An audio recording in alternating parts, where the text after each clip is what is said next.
하나님의 말씀 구약성경 사무엘상 14장 1절로 7절 말씀이 되겠습니다. 우리 한 절씩 교독하고 마지막은 한 목소리로 읽겠습니다. 하루는 사울의 아들 요나단이 자기 병거를 든 소년에게 이르되 우리가 건너편 블레셋 사람의 부대에게로 건너가자 하고 그 아비에게는 구하지 아니하였더라. 사울이 기브아 변경 미그론에 있는 석류나무 아래 머물렀고 함께한 백성은 600명 가량이며 아이야는 에봇을 입고 거기 있었으니 그는 이가봇의 형제 아히두베의 아들이요 비느하스의 손자요 실로에서 여호와의 제사장이 되었던 엘리의 정손이었더라. 백성은 요나단의 간주를 알지 못하니라. 요나단이 블레셋 사람의 부대에게로 건너가려 하는 어기 사이 이편에도 험한 바위가 있고 저편에도 험한 바위가 있는데 하나의 이름은 보세서요 하나의 이름은 세네라. 한 바위는 북에서 믹마스 앞에 일어섰고 하나는 남에서 게바 앞에 일어섰더라. 요나단이 자기 병기던 소년에게 이르되 우리가 이 할례 없는 자들의 부대에게로 건너가자. 여호와께서 우리를 위하여 일하실까 하노라. 여호와의 구원은 사람의 많고 적음에 달리지 아니하였느니라. 다같이요 병기던 자가 그에게 이르되 당신의 마음에 있는 대로 다 행하여 앞서가소서. 내가 당신과 마음을 같이하여 따르리이다. 아멘. 오늘 저는 사무엘상 14장 1절로 7절의 말씀을 본문으로 믿음과 하나님의 자유라는 제목으로 말씀을 전하고자 합니다.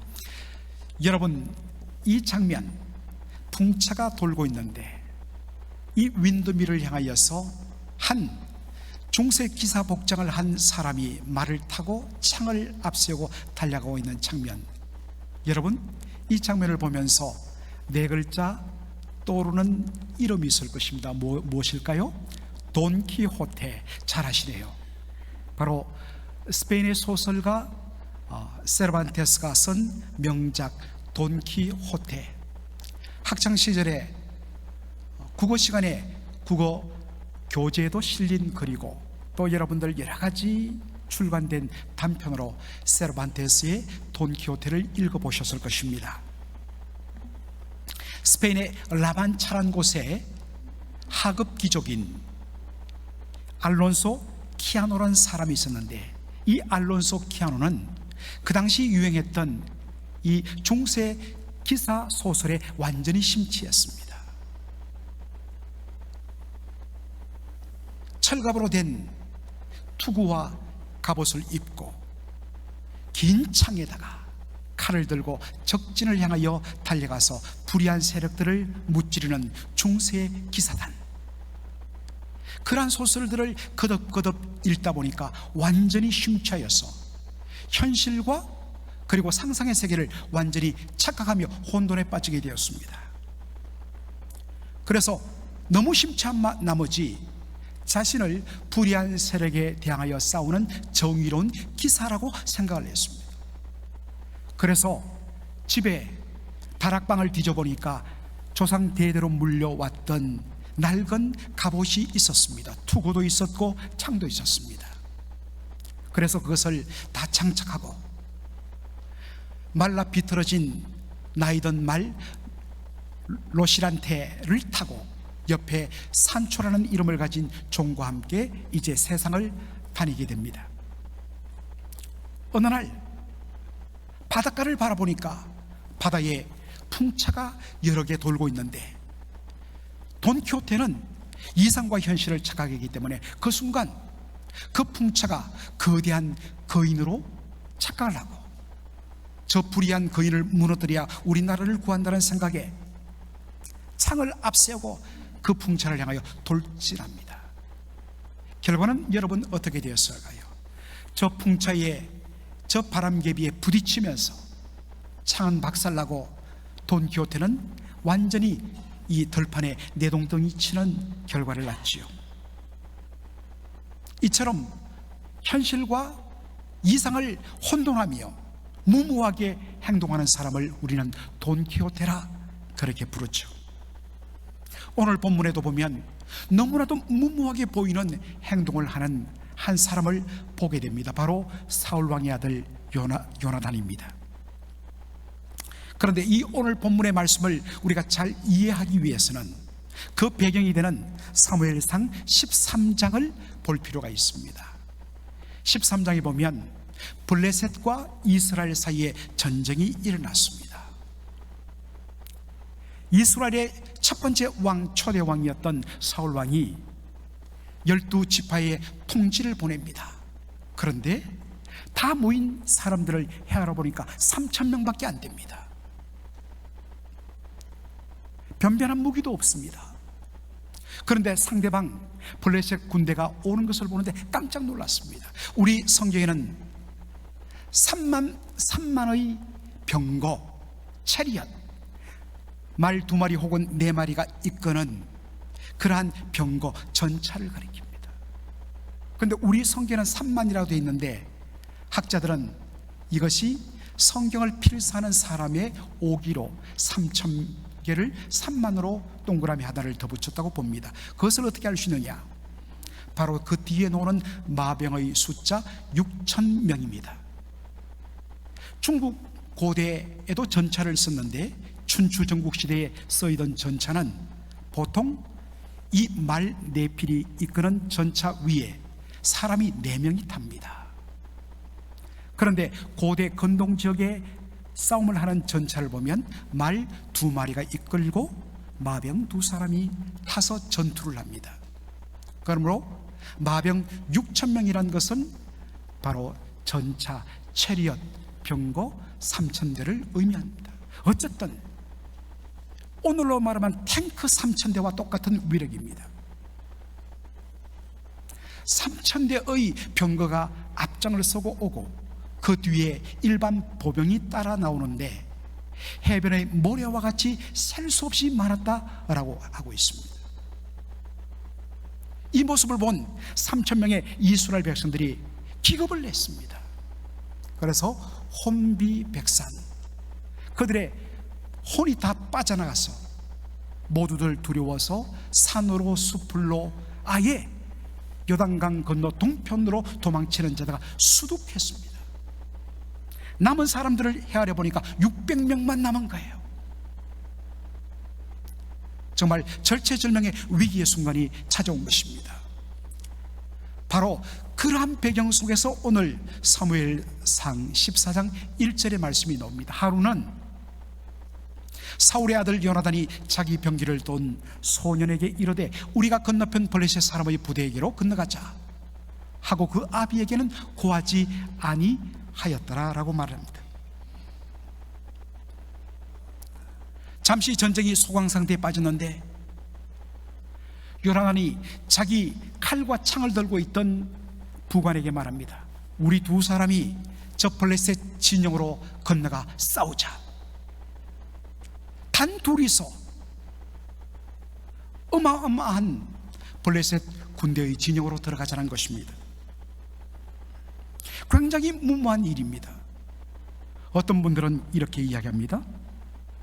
왜 요나단이 이런 무모한 결정을 내렸을까? 살신성인 내 목숨 한 목숨 바쳐서 정말 시리와 두려움에 빠지고 있는 이스라엘 군대의 사기를 진작시킬 수만 있다면 기꺼이 내 한 목숨 던지리라. 여러분, 우리가 어릴 때 화랑 관창의 이야기를 들어서 또 우리가 읽어서 압니다. AD 660년 백제가 멸망당하는데 마지막 최후의 전투가 황산벌에서 펼쳐지죠. 백제의 계백 장군이 일설에 의하면 전쟁에 나가기 전에 자기 가족들을 먼저 자기가 다 목숨을 거두고 이 전쟁터에서 죽으리란 마음으로 600명의 결사대가 조직됩니다. 목숨 걸고 싸우는데 신라와 당나라의 연합군이 감당해내지 못합니다. 바로 그 순간에 이 어린 소년 화랑 관창, 요즘으로 말하면 이제 갓 웨스트포인트 육군사관학교 1학년 정도 되겠지요. 제가 나가겠습니다. 만류하는데도 불구하고 제 한 목숨 바치겠습니다 라고 갑옷을 입고 나가서 잡아보니까 어린 생도예요. 그것을 보고 여러분 계백장군이 이래서 우리가 망하는구나 라고 생각했습니다. 돌려보냈는데 또다시 갑옷을 입고 혈을단신 뛰어드는 겁니다. 그래서 하는 수 없이 그 어린 화랑 관창의 목을 베어서 말에 달아서 보냈더니 그제서야 정말 신라군이 사기가 오르면서 삽시간에 바로 개벽의 600명 결사들을 무너뜨리고 부여 사비성을 무너뜨리며 백제가 멸망당하지요. 그 장면을 떠올리면서 그렇게 설명하는 분도 계시더라고요. 또 어떤 이들은 자기 공명심 때문에 이럴 때 나가서 멋지게 싸워서 공을 세우면 자신의 이름이 높아질 것이라는 공명심 때문에 그렇게 했다는 분들도 계십니다. 그러나 이 두 접근이 어프로치가 다 옳지 않은 것은 무엇입니까? 오늘 사무엘상 14장 1절 마지막이 뭐라고 이야기합니까? 그 아비에게는, 아버지 사울왕에게는 알리지 않았다 했습니다. 3절에도 보면 백성은 요나단이 간 줄을 알지 못하였다 했습니다. 만일 자기의 이름을 높이려는 공명심이나 완전히 시들어버린 이스라엘 군대의 사기를 진작시키기 위하여, 높이기 위하여 나간다면 만류함에도 불구하고 제 한 목숨 우리 조국을 위하여 바치겠습니다 라고 알리고, 그렇게 사람들이 주목하는 가운데 나가서 장렬하게 자신의 목숨을 던지하지 않습니까? 그런데 요나단이 어떻게 했다고요? 아버지에게도 알리지 않았고 백성들도 그가 간 줄을 몰랐습니다. 그러므로 자기의 이름을 높이기 위하거나 백성들의 이스라엘 군대의 사기를 진작시키기 위하여 나갔다는 것은 옳지 않습니다. 어떻게 보면 너무나 무모하게 보이는 요나단의 행동임에도 불구하고 요나단이 목숨 걸고 나갔던, 행동하게 만들었던 근거 두 가지가 오늘 본문에 나옵니다. 사무엘상 14장 6절 보도록 하겠습니다. 요나단이 자기 병기던 소년에게 이르되 우리가 이 할례 없는 자들의 부대기로 건너가자. 여호와께서 우리를 위하여 일하실까 하노라. 여호와의 구원은 사람의 많고 적음에 달리지 아니하였다라고 이야기합니다. 우선 주목해야 할 표현은 블레셋 군대를 향하여 이 할례 없는 자들의 부대라고 말합니다. 그렇다면 이 말 속에는 우리는 누구인가? 우리는 누구인가? 라는 말이 포함되어 있습니다. 저들은 할례 없는 자들이다.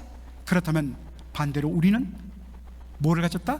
할례 받은 하나님의 백성이라는 뜻입니다. 이스라엘 백성들 고대 시대에 할례를 받았는가 받지 아니하였는가로 사람들을 구분했습니다. 여러분, 할례가 무엇입니까? 할례라는 것은 내가 하나님의 언약 맺은 백성이다, 하나님의 백성이라는 것, 언약 맺은 하나님의 백성이라는 것을 외적으로 보여주는 하나의 정표 사인입니다. 여러분, 언약을 맺으면 이 언약 속에는 두 가지가 들어있습니다. 먼저 하나님은 당신의 백성에 대하여 그들의 생명과 그들의 모든 먹고 사는 것 내가 책임져 주겠다. 그러면 이스라엘 백성은 뭐 하느냐? 너희들은 먹고 사는 것 걱정하지 말고 너희가 해야 할 것은 신약적인 표현으로 말하면 먼저 그의 나라와 그의 의를 구하는 것, 하나님을 사랑하여 하나님을 경외하여 그 말씀에 순종하고 그 다스림을 받는 삶, 이게 언약을 맺은 이스라엘 백성이 해야 할 삶이란 것입니다. 만일에 하나님께서 할례받은 백성, 하나님의 백성의 생명을 책임져 주지 아니하고 그들의 삶을 하나님께서 돌보지 아니하신다면 하나님은 더 이상 이스라엘의 하나님이라고 고백받으실 수 없다는 것입니다. 하나님은 하나님, 당신의 하나님 되심을 어떻게 증명하느냐? 하나님 백성의 삶을 책임져 주시며 하나님 백성을 위하여 싸우심으로 하나님 되심을 증명하는 것입니다. 이러한 고백이 담겨 있는 말이 뭐냐? 우리는 할례받은 백성이라. 하나님이 우리 편에 되신다. 하나님이 우리를 위하여 싸우신다. 하나님이 우리를 책임져 주신다. 바로 이러한 고백 때문에 하나님께서 우리를 위하여 친히 싸우시고 하나님 우리를 책임져 주실 거기 때문에 저 할례 없는 자들의 부대에게로 우리가 들어가자라고 말한 것입니다. 둘째로 요나단이 혈단신으로 블레셋 진영으로 들어간 또 하나의 근거는 뭐냐? 바로 사무엘상 14장 6절 마지막에 있는 표현입니다. 여호와의 구원은 사람의 많고 적음에 달려있지 않다라는 표현입니다. 여러분, 여호와의 구원은 사람의 많고 적음에 달려있지 않다, 이것을 가장 잘 보여주는 그림이 저는 사사기 7장이라고 생각합니다. 사사기 7장에 보면 이스라엘과 미디안 군대 간의 대결이 나오는데 미디안 군대는 10만 명입니다. 그래서 기드온이, 백성들의 지도자 기드온이 12지파 전체에게 통지문을 보냅니다. 싸우러 나오라고. 그런데 다 모아봤더니 얼마나 모였다고요? 3만 명이 모였습니다. 10만 명 대 3만 명. 보통 전쟁에서 공격을 하는 숫자는 수비하는 숫자보다 3배 많아야 전쟁의 성산이 있다 합니다. 그러므로 3대 1 정도 되니까 우리가 수비만 잘하면 어느 정도 막을 수 있다라고 생각하면서 위안을 삼을 것입니다.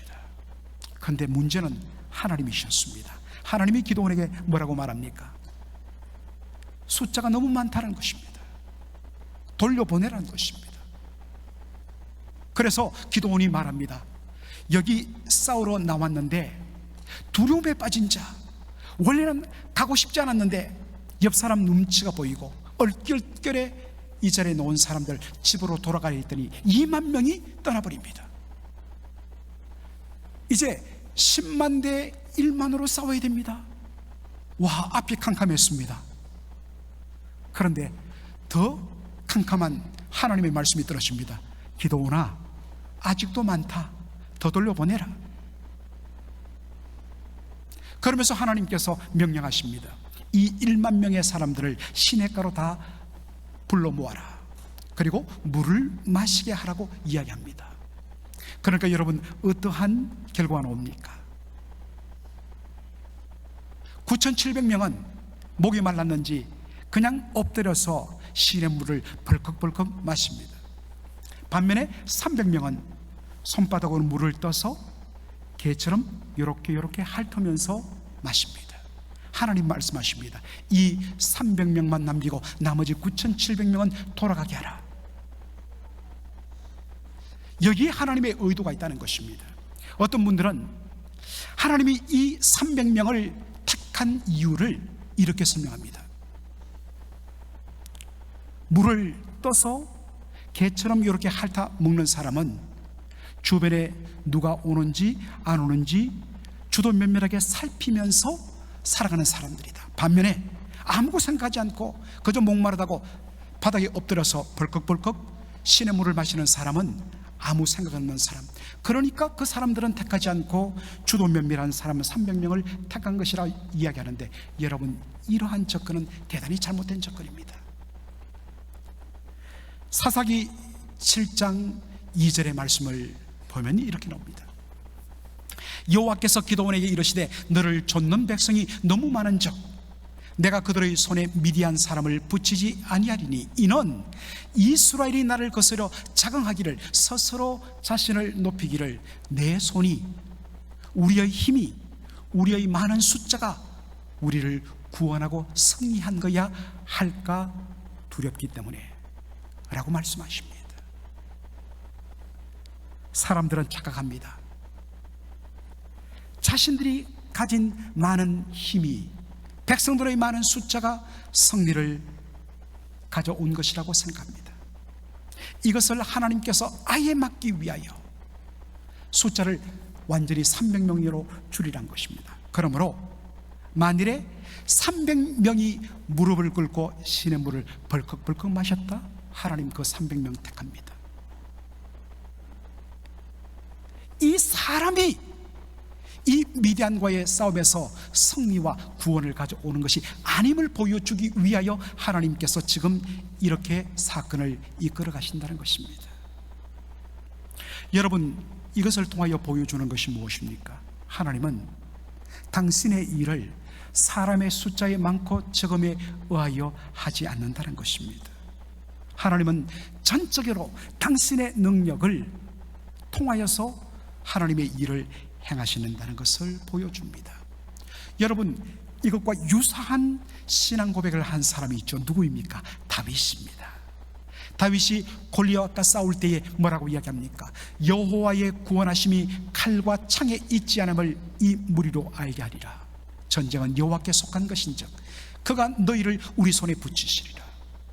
여러분, 사무엘상 17장을 보면요, 골리앗 벌써 키만 하여도 6규빗 반, 우리로 계산하면 거의 2m 60이 넘습니다. 그런데 그 거대한 거인이 그 모습만으로도 사람들에게 위압감을 주는데 투구를 쓰고 완전히 갑옷으로, 거기 보면 우리 성경은 어린 갑옷을 입었다고 이야기해요. 어리다란 말이 어리다, 경상도 말로 얼라다란 말이 아니라 물고기 어자에 비늘 린자를 씁니다. 여러분, 옛날 이순신 장군 갑옷 보셨죠? 비늘처럼 이렇게 쇠가 촘촘히 박힌 것, 이게 어린입니다. 물고기 비늘 같은 갑옷입니다. 화살을 쏘도 들어가지 않습니다. 그런 갑옷에 정말 밑 무릎까지 완전히 둘러싼 중부전을 하고 방패를 들고 나옵니다. 그런데 그보다 정말 절반에 안 되는 소년 다윗은 방패도 없고 갑옷도 없고 막대기 하나에 물맷돌 5개만 들고 놉니다. 그러니까 너무나 한심하죠. 야, 네가 나를 개로 하느냐, 어떻게 막대기를 들고 지금 싸우러 오느냐, 조롱합니다. 그때 말합니다. 여호와의 구원하심은 칼과 창이 있지 않다. 전쟁은 여호와께 속하신 것이 하나님께서 우리에게 붙여주시면 너희들은 끝난다. 여러분, 하나님은 이렇게 일하십니다. 하나님은 오늘도 우리에게 이런 믿음을 요구하십니다. 하나님이 일하십니다. 하나님이 구원하십니다. 하나님의 일은 사람의 숫자와 많고 적음, 우리의 재정이 크고 적음에 상관하지 않습니다. 하나님이 사람의 숫자에 묶여 있고 하나님이 재정의 액수에 하나님의 일이 좌우된다면 어떻게 하나님이 하나님 되심을 증명하겠습니까? 그런데도 우리는 하고 싶은데 돈이 없었어, 하고 싶은데 우리 교회는 젊은 사람이 없었어. 그런데 여러분, 성경은 말합니다. 그것은 돈의 문제, 사람의 문제가 아니라 엄밀하게 말하면 우리의 믿음의 문제라는 것입니다.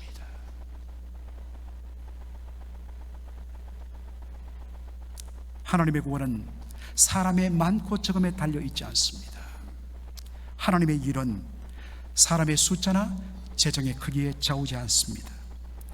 우리가 구할 것은 전적으로 하나님을 신뢰하는 믿음, 그 믿음이 부족하다면 마가복음 8장 9장에 나오는 그 귀신 들려서 정말 간질을 일으키면서 죽어가고 있는 그 아들을 둔 아버지의 고백처럼, 주여 내가 믿습니다, 나의 믿음 없는 것을 도와주옵소서, 하나님이여 나에게 믿음을 더하여 주옵소서. 하나님을 전적으로 신뢰하여, 하나님은 하나님 자신의 영광을 위하여 친히 일하시는 분이심을 온전히 믿어 그 결과로 하나님 한 분만 높이는 저희가 되게 하여 주옵소서라고 기도하는 기도가 요구된다는 사실입니다.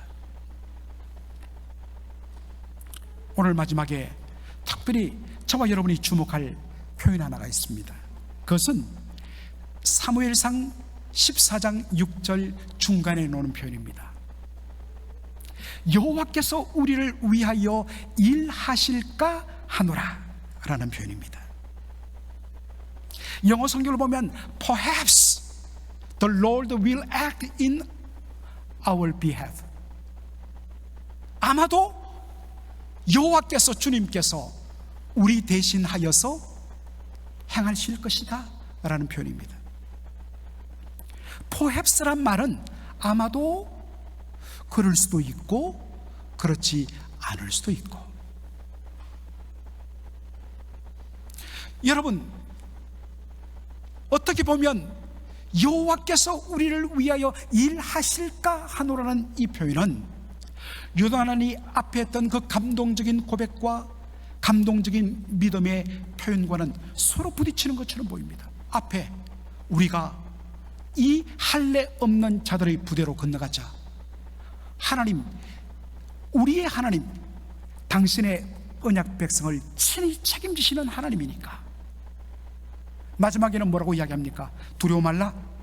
비록 우리 두 사람이지만 여호와의 구원은 사람에 많고 적음에 있지 않는다. 하나님 얼마든지 우리를 위하여 일하시는 하나님이다. 여호와의 팔이 짧아지느냐? 그렇다면 그 중간에 요나단이 이렇게 해야 옳습니다. 그러므로 여호와께서 우리를 위하여 일하실 줄 믿습니다. 그때 여러분들 이러니까 아멘 하잖아요. 당연히 이런 표현이 나와야지 앞뒤 서로 간에 모순이 안 생기잖아요. 앞과 뒤에는 하나님에 대한 믿음의 고백으로 가득 차 있는데 중간에 갑자기 perhaps, 아마도 하나님이 우리를 위하여 일하시면 좋고 안 해도 어쩔 수 없고. 여러분, 뭔가 이것이 모순이지 않습니까? 논리적으로 말이 안 되는 것처럼 보입니다. 그런데 리폼드 신학교의 구약학 교수였던 랄프 데이비스 교수님은 이렇게 표현합니다. Perhaps, Jonathan's perhaps is a part of his faith. 요나단이 말한 perhaps는 그의 믿음의 또 하나의 부분이다. 아니, 무슨 말입니까, 목사님? 아마도 perhaps란 말은 확신이 없는, 이럴 수도 있고 저럴 수도 있다는 말인데 그게 어떻게 믿음의 표현입니까? 여러분, 요나단은 살아계신 하나님에 대한 믿음에 있어서 한치도 흔들림이 없었습니다.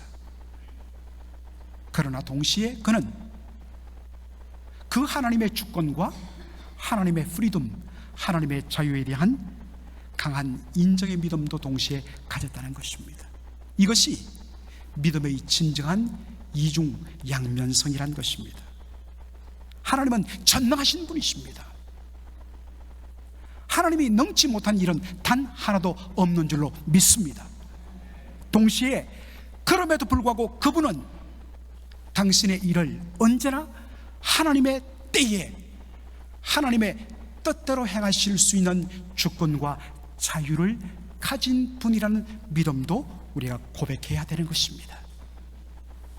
여러분, 믿음에 대한 오해가 있습니다. 그것이 아까 우리 장로님께서도 대표기도 중에 잘못된 신앙이 기복신앙이라고, 기독교의 이름으로 말하지만 기복신앙이 잘못된 기독신앙임을 그렇게 고백하셨듯이 믿음 가운데서도 잘못된 믿음의 해석이 뭐냐면 믿음 만능주의입니다. 내가 믿기만 하면, 내가 오래 기도하기만 하면, 내가 3일 아니 30일 금식하면 하나님께서 내 믿음대로 반드시 이루어지실 것이다. 하나님 분명하게 우리의 믿음에 반응하시는 분인 것은 맞습니다. 그러나 여러분, 믿음은 내가 세워놓은 나의 생각대로 하나님께서 행하시도록 하나님을 향한 명령과 강요가 아닙니다.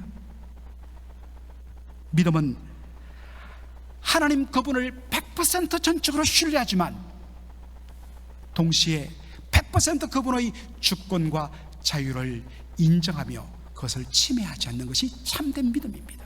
이것이 진정 믿음의 밸런스입니다. 하나님, 여러분 그러므로 기도할 때 하나님 반드시 하나님 행하시는 분인 줄로 제가 믿습니다, 하나님 긍휼히 여겨 주옵소서라고 간절하게 여러분 눈물 콧물 쏟으며 기도하셔야 됩니다. 그러나 여러분의 기도의 마지막에 주님, 하나님은 모든 것의 주권자이십니다, 하나님의 뜻대로 자유롭게 행하여 주옵소서 라는 고백도 있어야 된다는 것입니다. 이것을 가장 잘 보여주는 분이 예수님이십니다. 겟세마네 동산에서 예수님 정말 그의 영혼을 갈아서 기름을 짜내듯이, 이 겟세마네란 말이 오일 프레스란 뜻 아니겠습니까? 오일을, 이 감람유 올리브 오일을 넣어서 그렇게 프레스 눌러서 짜는 그 틀이라는 오일 프레스라는 이름을 가진 겟세마네에서 예수님은 자신의 영혼을 완전 짜내며 기도합니다. 아버지여, 할 수만 있다면 이 잔을, 이 십자가의 심판과 저주를 내게서 지나가게 하여 주옵소서. 그러나 내 뜻대로 마옵시고 아버지의 뜻대로 하옵소서. 그랬을 때 그분은 당당하게 십자가를, 내가 이렇게 기도했는데도 하나님 십자가를 주십니까? 하지 않고 기꺼이 십자가를 받아들이십니다. 여러분, 믿음의 기도가 뭘까요? 나의 정성과 나의 열심과 나의 온 힘을 다하여 정말 하나님을 감동시켜서 내가 원하던 것들을 그대로 다 이루어내는 것이 믿음의 기도가 아닙니다. 처음에는 우리가 그렇게 기도한다고요. 그런데 그 기도가 깊어지며 어느 사이에 딱 가면 하나님과 심정이 통하면서 하나님께 감동되고 하나님의 뜻을 발견하고, 그래서 하나님, 이게 하나님 뜻이라고요? 알겠습니다. 하나님, 저를 써주십시오. 저를 통하여 하나님의 뜻이 이루어지기를 원합니다 라고 자신을 드리는 것, 이게 진짜 기도입니다. 그러므로 여러분들, 우리 맥클린 한인교회가 지향하는 믿음의 기도, 믿음의 헌신, 첫째는 하나님의 구원, 하나님의 일은 사람의 수에 많고 적음에 있지 않다. 그러므로 여러분들, 믿음으로 우리가 결정하고 믿음으로 하나님 채워주실 줄로 믿습니다. 하나님 보내주실 줄로 믿습니다. 다만 우리는 믿음으로 발을 내딛습니다. 목회자가, 그리고 우리 시무장로님들이 그렇게 결정하고 온 성도들이 그렇게 믿음으로 딱 나갈 때 하나님 놀랍게 역사하여 주실 줄로 믿습니다. 그러나 동시에 믿음 만능에서 벗어나서 하나님의 주권과 자유를 철두철미하게 인정하면서 하나님, 그리 아니하실지라도 저는 주님을 찬양합니다.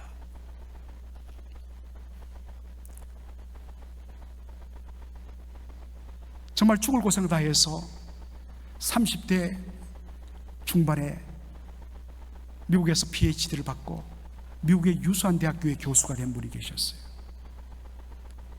그런데 정말 이것이 성공이라고 그렇게 그가 생각하며 달려가는 순간에 그만 간경화에 걸리고 말았습니다. 간이 돌처럼 딱딱하게 하드링 굳어져 버리는 거예요. 의사가 말합니다. 이제 몇 달 못 삽니다. 그래서 그분이 정말 기도원에 올라가서 하나님 앞에 정말 울면서 금식하며 기도했다고 그럽니다. 그분이 외친 말이 God, why me? 왜 하나님 접니까? 답답한 심령에 며칠간 간절히 기도하는데 아무 말도 안 하고 why me, why me? 그런데 그렇게 기도하는 어느 순간에 하나님께서 그에게 한 음성을 들리시는데,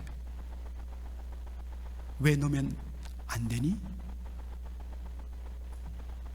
하나님, 왜 나에게, 다른 사람 말고 나에게 왜 너는 안 되는데?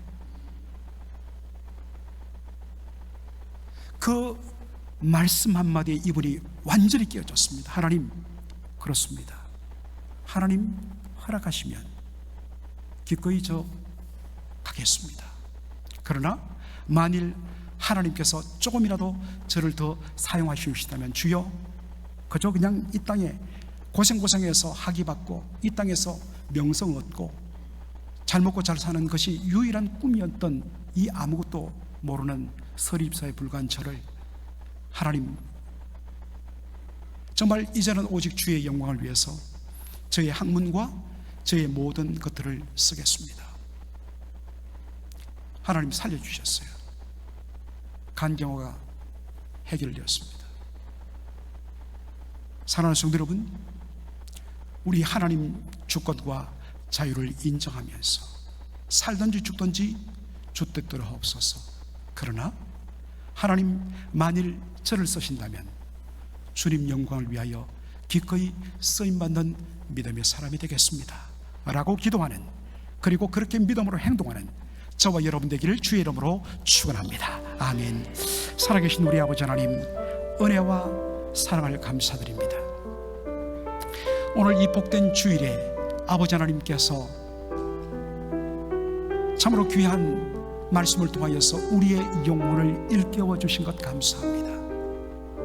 첫째는 우리의 믿음 없는 것을 용서하여 주옵소서. 너무나 많은 상황 속에서 우리는 환경을 바라보고 상황을 바라보고 일단 우리의 머리로 계산하고 안 된다고 너무나도 하나님의 일을, 하나님의 구원의 역사를 저희들이 행하지 못하시도록 가로막는, 오히려 저희들이 걸림돌이 되었음을 고백합니다. 주여, 믿음을 더하여 주옵소서. 여호와의 구원은 사람의 많고 적음에 있지 아니함을 고백하는 저희 한 사람 한 사람, 그리고 우리 맥걸린 한인 장로교회 되게 하여 주시옵소서. 동시에 하나님을 절대적으로 신뢰하면서도 그리 아니하실지라도 하나님을 인정하며 찬양합니다. 하나님의 주권과 자유를 온전히 고백하는 진정한 믿음의 밸런스를 유지하는 성도 교회되게 축복하여 주시옵소서. 주 예수 그리스도의 은혜와 하나님 아버지의 크신 사랑과 성령의 교통하심이, 하나님에 대한 절대 신앙과 더불어서 하나님의 주권과 자유를 온전히 인정하는 믿음의 밸런스를 가지고, 주님의 구원은 사람의 많고 적음에 있지 않습니다. 주여, 우리를 사용하여 주옵소서라고 자신을 오병이어를 드린 소년같이 자신을 드리며, 동시에 하나님의 주권을 온전히 인정하며 그리 아니하실지라도 주님을 찬양하겠습니다 라고 고백했던 다니엘의 세 친구와 같은 굳건한 믿음으로 이 땅을 살아가기 원하며 고백하며 이 자리를 따라가는 귀한 성도들 머리 위에, 특별히 장학부 선발에 의해서 선발된 귀한 다음 세대 미래 지도자들 4명 머리 위에 이제로 영원토록 함께 있을지어다. 아멘.